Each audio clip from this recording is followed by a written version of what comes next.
Bonsoir à tous. Nous revoilà encore pour la correction des TD. Exercice 1. Où il était question de déterminer le générateur équivalent de déterminant et de Norton. On a commencé par le générateur équivalent de déterminant. On a trouvé le restant déterminant égal à R1 fois R2 divisé par R1 plus R2. La tension déterminant E fois R2 sur R1 plus R2.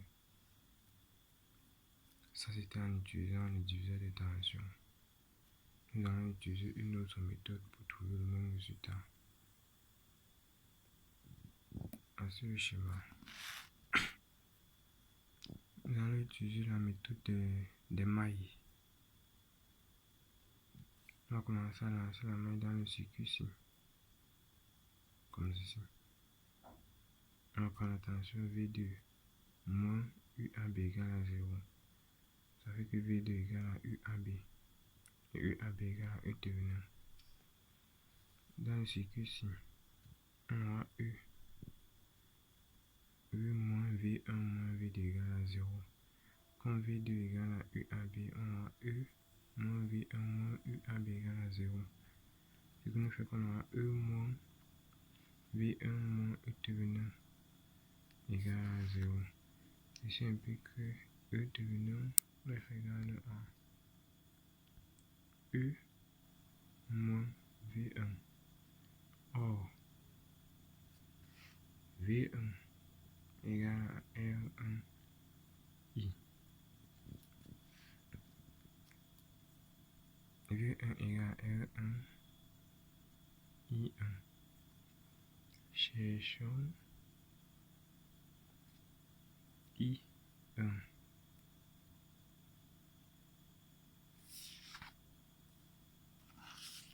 Pour trouver I1, nous allons revenir sur la deuxième maille.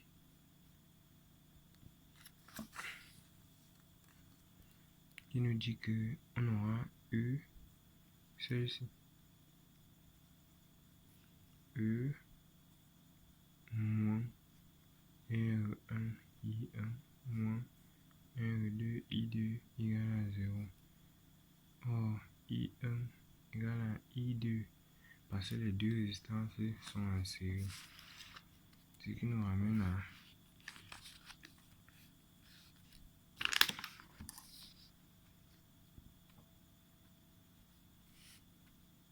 ceci implique qu'on aura E moins R1I1 moins R2I2 égale à 0. On a I1 multiplié par R1 plus R2 égale à E. Ceci implique qu'on aura I1 égale à E sur R1 plus R2. On remplace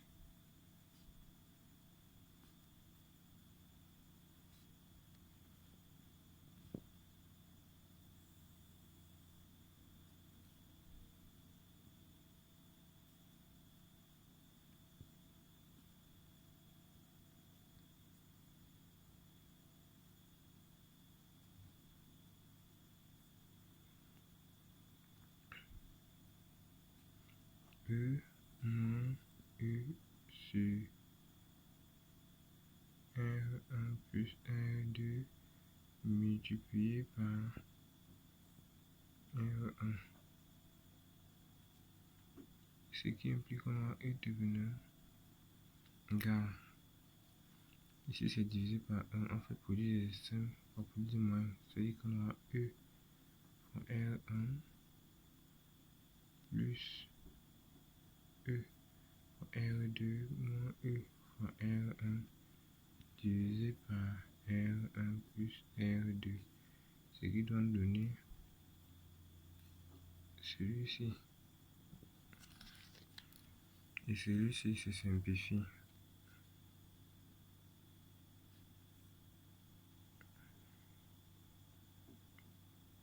On reste avec E fois R2 divisé par R1 plus R2.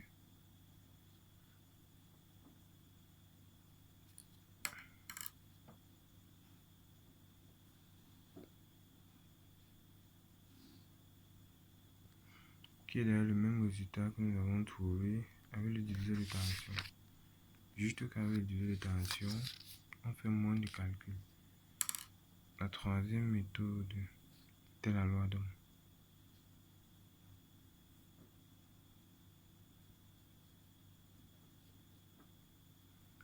Elle revient à appliquer la loi d'Ohm aux bornes de la résistance R2, qui dit qu'on aura la tension V2 égale à R2 I2.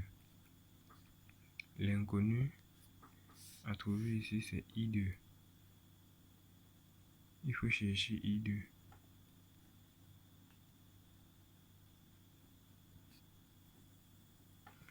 Pour cela, on doit venir lancer la maille dans le circuit-ci. De la même façon qu'on a d'abord fait précédemment. Et on va avoir... Et nous aurons I2 égale à E sur R1 plus R2, qui est d'ailleurs égal à I1. Donc en remplaçant ici, on a V2 qui est égal à UAB, qui est égal à E terminal, qui est égal à